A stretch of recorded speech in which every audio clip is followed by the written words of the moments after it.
Okay, welcome to part 2 of this video. Um, I've got a lot of stuff I've got to get done. I still have to finish cookies. I still have to ice cakes and do all the things, make chicken for fajitas and form burger patties. And so I'm just going to bring you along with me while I finish up the rest of my chores.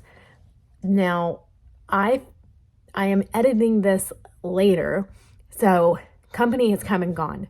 And I will tell you, every single thing that I did to put in the effort of doing things ahead of time worked out beautifully. The hamburgers were amazing. Definitely get the 70-30 fat content in the burger meat. It makes a huge difference. The chicken, I ended up actually not using the chicken, but because I froze it, I was able to use it for our church group, which was last night. That was another meal that I didn't have to make. And the fajita seasoning that I used in it was perfect. So I ended up with, and it was 6 breasts that was able to feed probably, and I had leftovers. There were 10 of us. So you don't need 1 breast per person because most people will eat 1 to 2 fajitas anyway. And then we had all the other stuff that went with it, but most people brought that. Like I assigned people things to bring. So that part was good. The chocolate cake was perfect. We used 1 cake for church. The other cake was used for my nephew's birthday. So that was absolutely perfect. So planning ahead is the key to success when you are preparing for a lot of things happening, like having company over. So it saved me a lot of time. We did end up eating out once. We stayed on budget. I think I only spent like around $150 in groceries to be able to feed everybody for 4 days, 3 meals a day, which is phenomenal considering there were 8 of us. It may even have worked out to be less than that. That pulled pork, we ate on that and ate on that for days. I should have frozen half of that, the pulled pork that we had left over, but I had already frozen it a first time, and I don't think it's good for you to like freeze stuff, heat it, and then refreeze it again, unless it started out as raw and then you cook it afterwards. So anyway, so that's kind of just where we are right now. Everything was great. The bread turned out wonderful. We use that as Texas toast for the buns. For the pulled pork, I made a simple coleslaw, just using rice wine vinegar, sugar, and salt in a pre-made coleslaw bag that was all the shredded cabbage and everything in it. And it was amazing. And I added cilantro to it. And it was a very nice, very flavorful, simple coleslaw to be able to use on those sandwiches. So these are my tips. And now we're going to get to making the rest of this stuff. And make sure you check the description in my, for this YouTube video if you want more recipes and maybe even want the roaster that I had in the first video. I have that linked in the description also, and along with the seafood boil and some other things. So I hope you like it. Thank you for sticking around. Thank you for watching this and being a part of my channel and a part of my journey. So enjoy this video, and I'll see y'all in a little while. Bye. So my favorite all-time chocolate chip cookie recipe just so happens to be the very uncomplicated Nestle Toll House chocolate chip cookie recipe that comes on the back of the bag. I've tried other cookie recipes, and really this one stands still to be my favorite to this day. So that's kind of the recipe that I'm going to follow today. Okay, I have it written out because I mean, I don't know this recipe by heart, but it's a really good one. So I thought, let's just make it together, because maybe you've never given this a try and you're still using the pre-made log kind at the grocery store, which is nothing wrong with that. I used to peel that back like a banana and eat it for breakfast whenever I was much younger. Things have definitely changed now, and I realize how terrible that probably was for me, but it was so good. So, okay, so I'm going to start off with 2 1/4 cup of flour. And I have my little flour container over here. I got 1 cup.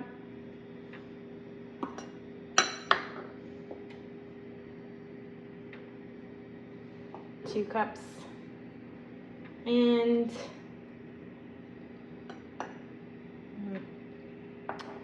that looks about like 1/4 cup. Okay, so I'm gonna put that away.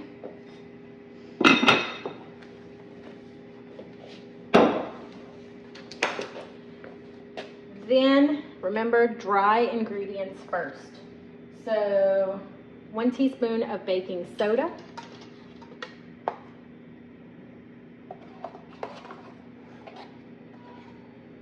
Remember, there's a difference between baking soda and baking powder.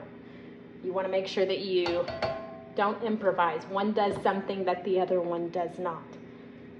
I learned that the hard way. Okay, 1 teaspoon of salt. I like how you can taste the salt in a chocolate chip cookie. It's delish. Okay, 3/4 cup of white sugar and 3/4 cup of brown sugar. I'm gonna get out my 3/4 cup measuring cup just to be on the safe side. Actually, I have a 1/4, so I'm gonna use that 3 times. 1, 2, 3 of white sugar.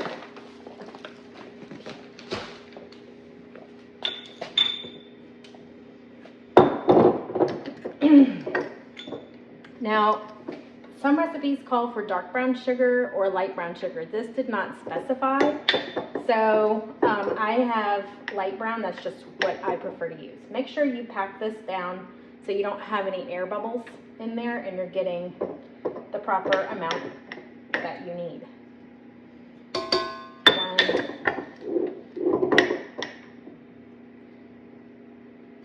2,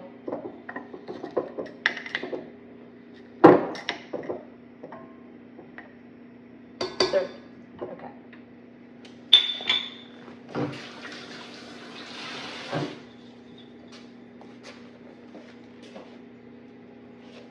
Okay, so now we have 3. As I use things, I like to just kind of take it off the counter, so I know I don't need it again. All right, so now we've gotten to all the dry ingredients, so I'm gonna put the paddle back on and lower it down, lock it in place, and put it on stir. So that way the dry ingredients can kind of incorporate well before I add the wet ingredients. That's just kind of a good baking rule of thumb I've found. Okay, so now I'll put it back on stir. And I'm gonna add the eggs next. So I'm gonna do 2 eggs, what the recipe calls for. 1, 2, buckle my shoe, 3, 4, shut the door. Okay. Then I'm gonna do vanilla, and I buy this in bulk here. I think I got this at Costco. All right, so we need 3/4 cup. No, wait. One teaspoon, not 3/4 cup of vanilla. Okay, right there. That was probably a little bit like one to grow on. So got that. All right, now we're gonna add 2. This is 1 cup. 2 6 is 1 cup of softened butter. Okay, and this is where this is gonna really come together. I'm gonna let you have an overview of this so you can see what I'm talking about.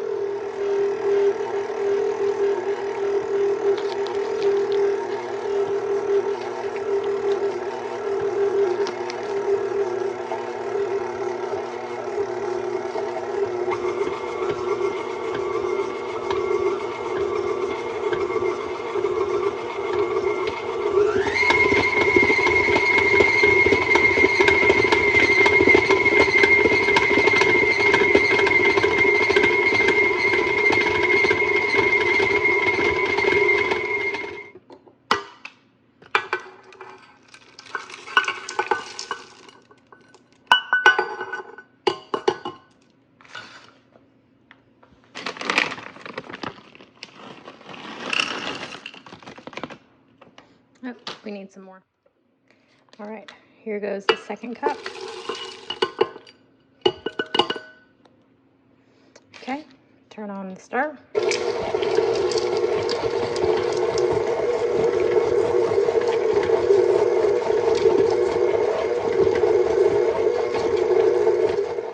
Okay, so I got the cookie dough ready, and I'm gonna go ahead and put it on this plastic wrap so that I can roll it up and put it in the refrigerator. It's good to let your doughs rest for a little while, especially after you've done mixing and whatever, just so that whenever you go to bake it, they actually hold firmer, I find, and they don't spread out a whole lot. This looks like an excellent batch of cookie dough here. If you can see, it's the right color, it's the right texture. It's almost like I followed a recipe. Yay me! So, which I really am not, I don't get too excited about following instructions. So, I like to walk to the beat of my own drum. So what I'm gonna do now is take out this plastic wrap and lay it across my countertop right here. And then we're just gonna kind of plop out the dough and kind of make like a big log. Okay, so here I got this. And I have found that just having, even if like especially during the holidays, I will scoop out my cookie dough into little balls and I'll put it on a cookie sheet and flash freeze it in my freezer. And then all I have to do is just put it on a cookie sheet and bake it in the oven. They're kind of like ready to go little cookie pucks. And so that has been a lifesaver for when life just gets way too busy sometimes. And you need to make sure that you're preparing in advance. My mother would die if she heard me talking about preparing in advance right now. But Mom, it's taken me 44 years to finally get to this point. So hard work does pay off. Your daughter has learned something. Anyway, okay, so I've got this like big long snake looking thing over here.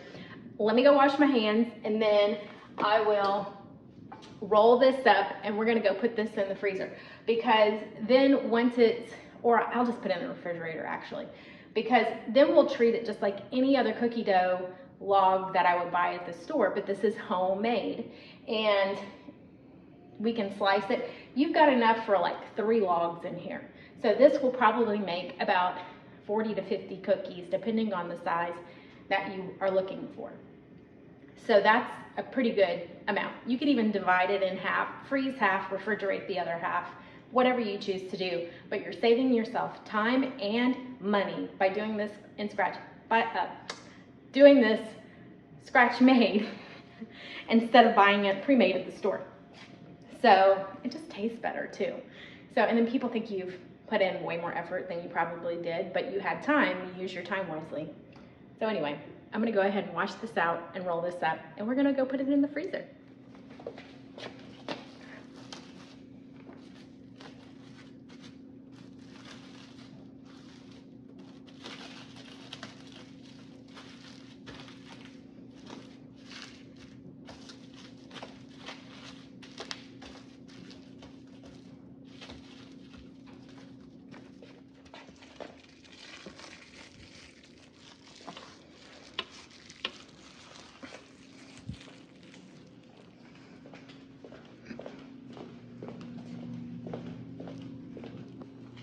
Okay, the next thing we're gonna do on our list is I've got some shrimp to boil for poke bowls that we're gonna have on Saturday night, or Saturday for lunch actually. I went to the seafood market and I bought shrimp and I bought tuna, ahi sushi grade tuna and salmon, fresh caught salmon.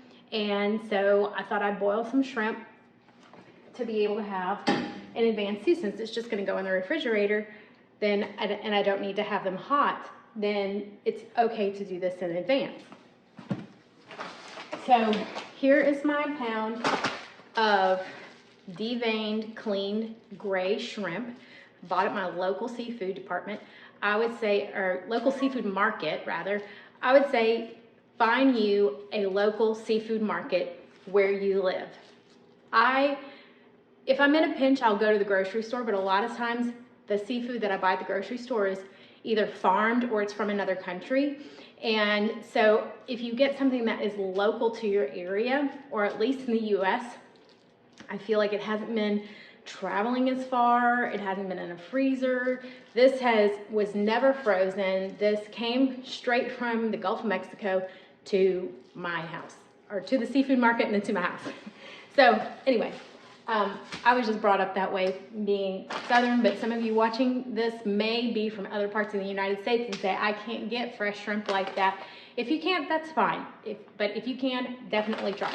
I also love Slap Your Mama seafood boil. We just got the package of this. Somebody gave this to my husband for his birthday. But I'm gonna go ahead and add this to the boil. So what I've done is I have a Insta-Hot hot water faucet, which I told you about, that has its own reservoir and it makes instant boiling hot water. So it takes just like a minute, literally, for the water to boil. So I filled that up, and now I'm gonna go ahead and I'm gonna open this and I'm gonna put probably half a bag in there. I love spicy food. I like this. The people that are coming to visit also can hang with some spicy food. So half a bag, but we might be all choking on the cayenne pepper here in the kitchen, so God be with us. But let's go ahead and we'll get this. This is a great, you can order this on Amazon. Now, I have been a Zatarain's girl most of my life until I met Slap Your Mama. And that was the saying we always said in our house. It's so good, it makes you want to slap your mama. You don't actually go and slap your mama, but it's that good. So, all right. Some of you may say, that's a lot. Not to me. So, okay. So that's going to go in there. I can feel the heat from the cayenne pepper already. We're going to want that to come to a nice boil before we put all these shrimp in. We probably won't use all these shrimp on our poke bowl since we have other fish too. But, I mean, we might want to have them on the side to dip or whatever. They'll get eaten. They won't go to waste, I promise. So I got that going, and it's cooking and brewing and whatnot. Now over here, I am going to start forming my hamburger patties. So one thing I discovered, and I already kind of knew this before, but I really know it now, is the higher the fat content, the juicier the burger. So I bought some meat at Aldi, which some people are not pro Aldi meat buyers, others are. Aldi has a really nice selection of organic meat. This says product of the USA. It is not an organic meat, but for a burger, you can't really find organic 73-27 meat, which is like 70-30, which is what I love for burgers. My other cake is done. Let me go pull that out of the oven, and I'll be right back with the burger. Okay, so now I'm gonna get started on these burger patties, and I will tell you that having one of these tools has been brilliant for getting the consistency and shape that you want for your burger patties. This is a patty former. Somebody gave us this. This is from Snap-on Tools, because we have a friend who owns a Snap-on tool, a couple of Snap-on tool trucks, and we were like, sweet, a burger patty former. So anyway, so I'll show you how to kind of work that. But it has really helped us, because otherwise, if I make it with my hands, they end up like puffing up like meatballs almost. And I've tried the foam thing in the middle so that it wouldn't spring up. I don't like doing that. It drives me nuts. So what I'm going to do is I got a glass, another one of my Goodwill glass casserole dishes. I like this one because it's shallow, but it's like bigger. So we're going to line this with parchment paper first, because you don't want your patties to get frozen to the bottom, because we're going to freeze these, because we're probably going to eat these like later in the week. And I bought this meat at the grocery store a few days ago, so you don't want to make it so far in advance that like you're rushing against the clock to try to have to eat this stuff so it doesn't go bad. I say pre-bake it, throw it in the freezer, then you're safe. So I'm gonna go ahead and open the meat. You know what? I think I'm gonna get some disposable gloves. That sounds like a okay. So I'm gonna put on my disposable gloves. We're almost done with this like super long list of stuff that we have to make our lives easier. Thank you, Lord. But I will be thanking myself and God later once I've gotten everything done and I can kind of like relax and not have to worry about fixing everything. So, okay, put my gloves on. Got my parchment paper. I'm gonna also get a piece of plastic wrap to go inside this and on top of the patty former, because I'll still wash the patty former, but I don't want, it just helps the meat slide off of this so much better when you have plastic wrap. It's kind of a bit of a pain, but it's okay.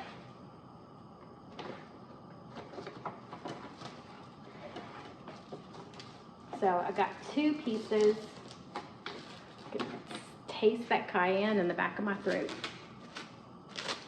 Okay, so I got 2 pieces like this. All right. Now I've opened this meat. I'm gonna go ahead and take a handful of meat, maybe about that size, like the size of a baseball. See, I hope you can see that better. All right, so I'm gonna kind of mush it down and form it. Then I'm gonna put that plastic wrap over the top here, okay? And then I'm gonna take this guy and I'm gonna smash it down into the little hole. And then you've got a perfectly round patty, okay? So now I'm gonna pull the plastic wrap off the top, and then it just easily pulls this out like this, all right? And then I'm gonna lay it down in the parchment paper, like so. Some of the edges, see, when you press it down firm too, it helps all the meat stick together better. Okay, so now, do the same thing again. I'm just gonna keep repeating myself.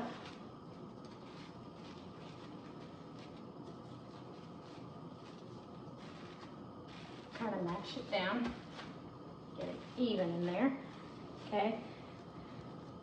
Then smush it. Then pull that part off.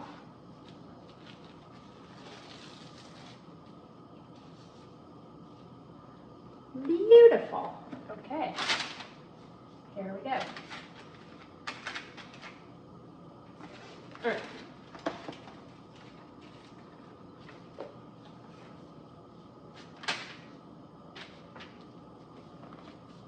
Okay, our water is at a rolling boil right now. So I'm gonna do this last patty, and then I'm gonna turn my attention to the shrimp.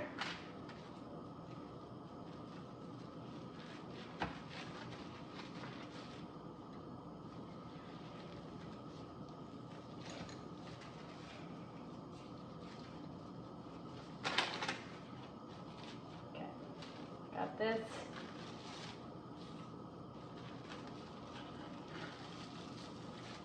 Okay, got another beautiful one. All right, so let me take these off.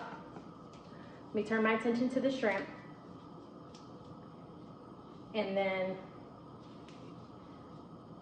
we'll get that rock and roll, and then we'll return back to our hamburgers.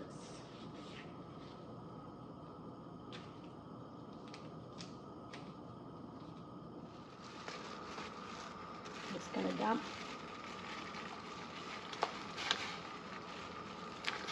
Don't want it to splash up on me. Yeah.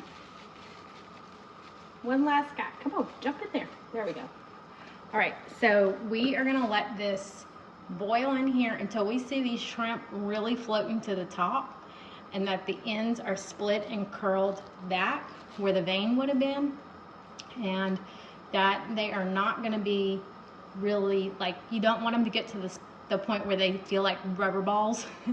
You want them to have a little bit more give and be tender. So let's go ahead and we'll watch these cook for a little bit, and we'll come back when they're done. All right, these are about ready to come out. They've been cooking for a while. Look at that. They look fantastic. I'm going to turn the fire off. Okay. And I've got a bowl prepared with some ice underneath to chill the shrimp. So I'm going to just put those in there. They've been soaking in the seasoning. I don't want to put it directly in the ice because I don't want to water down the seasoning on it. But this will hopefully help stop the cooking process so that they don't get rubbery on me.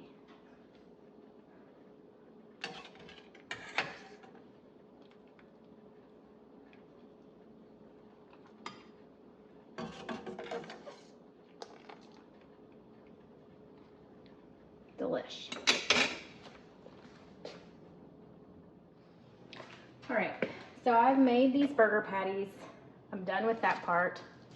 I'm gonna go ahead and kind of clean up my area a little bit. I'll disinfect these countertops as soon as I'm done, but right now it's just gonna have to stay a mess for a second. All right, I've got 2 extra here on the top, so I'm gonna get another layer of parchment paper.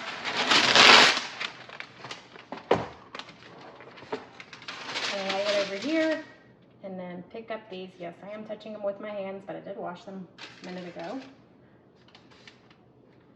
Put this over here. But now I'm going to wash them again because I got to put salt and pepper on this, and you don't want to cross-contaminate putting your hands in raw meat and then touching your seasonings. All right, I'm going to pre-season this together. And this is kosher salt. I'm not using my Himalayan pink salt for this because I prefer kosher salt on my burgers.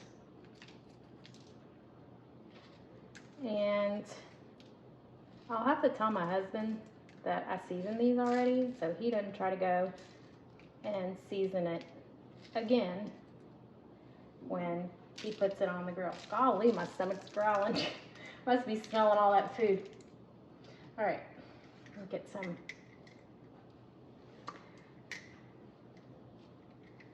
over here.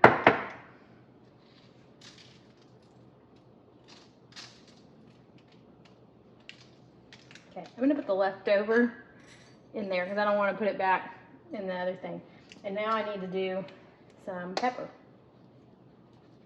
Just give it a good flavor. Y'all, we did this for our youth group one night because we needed to feed 20-something kids, and I was like, I need something that's cheap and easy. Well, this whole box right here fed, I think I got that, and I did like a smaller one of like a leaner ground beef, and it fed everybody, which was like 17, 18 people, and they were the juiciest, most flavored burgers we had had. Everybody was raving about them. All right, so I'm going to go ahead and try to gently flip these over. Ooh, pepper. Hold on. Okay, didn't want to sneeze. Too late. Woo. Achoo. All right. I turned my head on that one. All right, let me mash the salt in a little bit more so it doesn't come off whenever I go to flip it.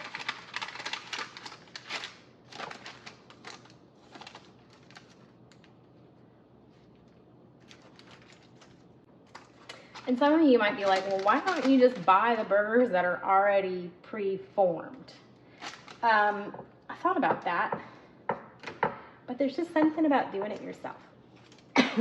Y'all, between this cayenne pepper and the pepper on this burgers, oh my gosh, I don't know how I'm gonna make it. Okay, let me go rinse my hands off again so I can get the rest of the seasoning and I can touch other things. So I'm gonna just pour some more salt into here. Make it easier for everybody. Okay. And like a pretty good liberal amount of kosher salt on my burger, but you don't, it's one of those things you don't want too salty because then it's like really hard to eat. Nothing is worse than having food that is over salted because you can always add, but you cannot take away. All right, so now I'm gonna put this on top so nobody's sticking. Put this like this, and this like this. Tuck that in. And I think I'm gonna use oil to hold this thing.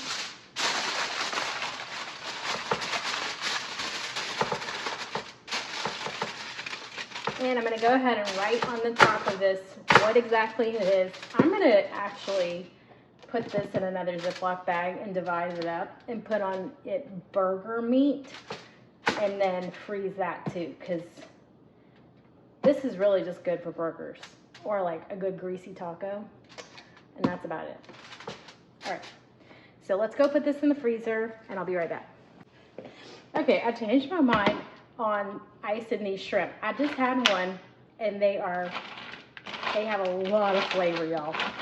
I don't know if I'm gonna be the only one that's gonna be able to handle this. So maybe we will let it mix in with the ice, and so it'll kind of like cool down some of the seasoning a little bit and wash some of it off.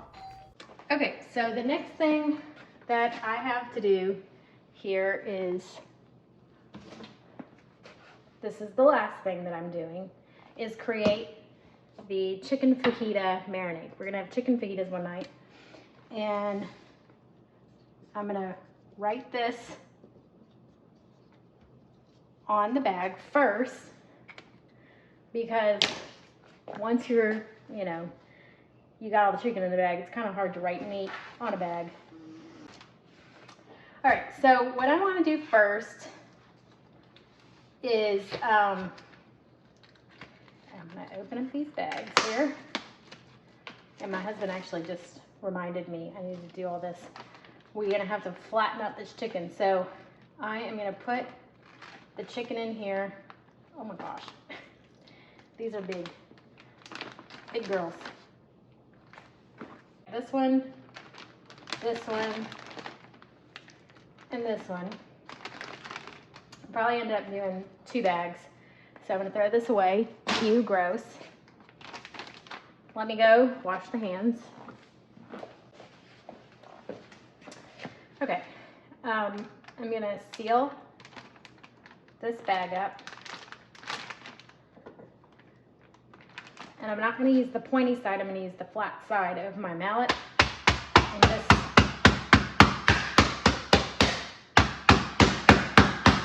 try to pound out this meat to tenderize it as best as I can. So then I have this.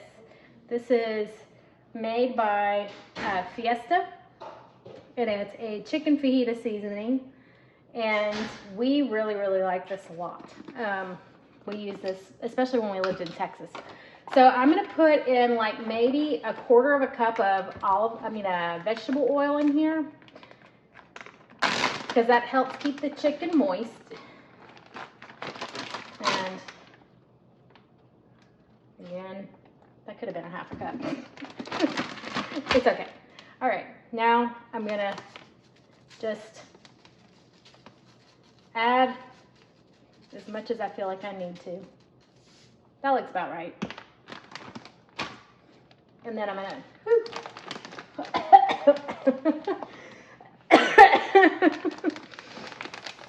Lord have mercy. All right.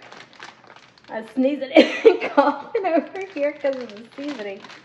I'm gonna get all the air out and then do this really technical term called smushing, where I'm gonna kind of smush all the chicken together, make sure it's all coated well in the seasoning and the oil. And actually, let's see.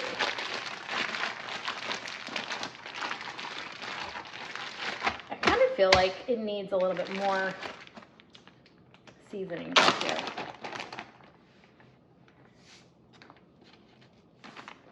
I'm kind of,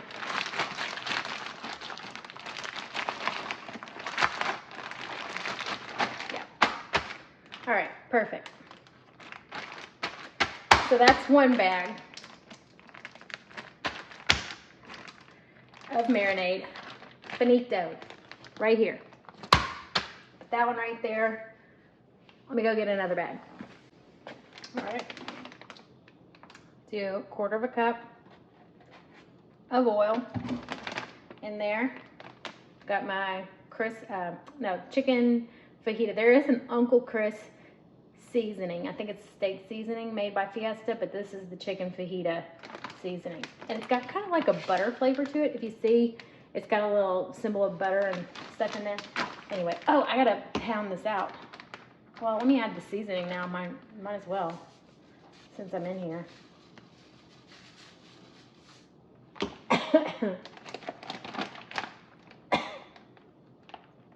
Jeez, man. That stuff just goes flying out your nose. All right. Don't smush.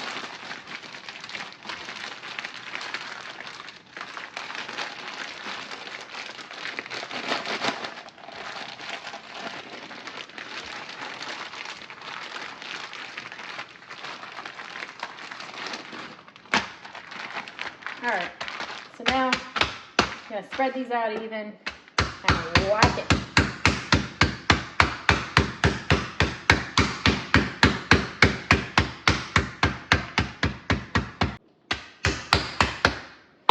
Okay, so we got 6 breasts to feed 8 people.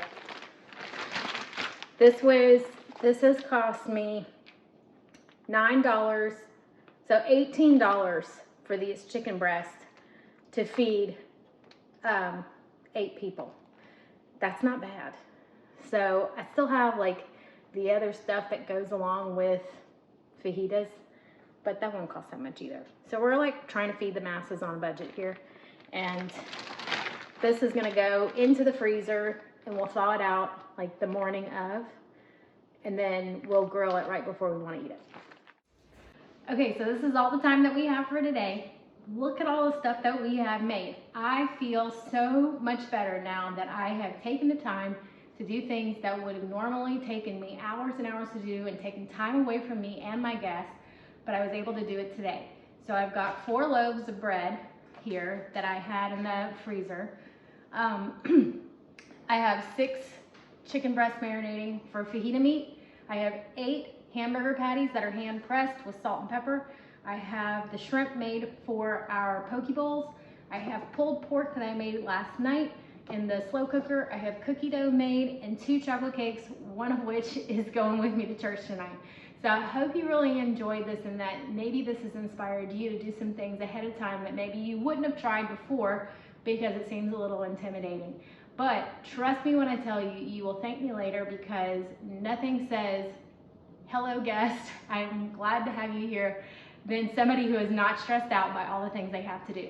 So now I've got to go put some sheets on the bed, I've got to go clean some toilets, and I've got to figure out what am my family going to eat for dinner tonight before we go to church. So y'all have a wonderful day, and thank you so much for joining me. If you like this segment and you like my channel, please go ahead and give it a thumbs up because that really helps me, and like and subscribe, and even maybe leave a comment or 2 if you have any questions and whatnot. Everything that you see here will be in the description so that if you're looking for recipes and you want to try some of these things on your own, you can have the information too. Bye.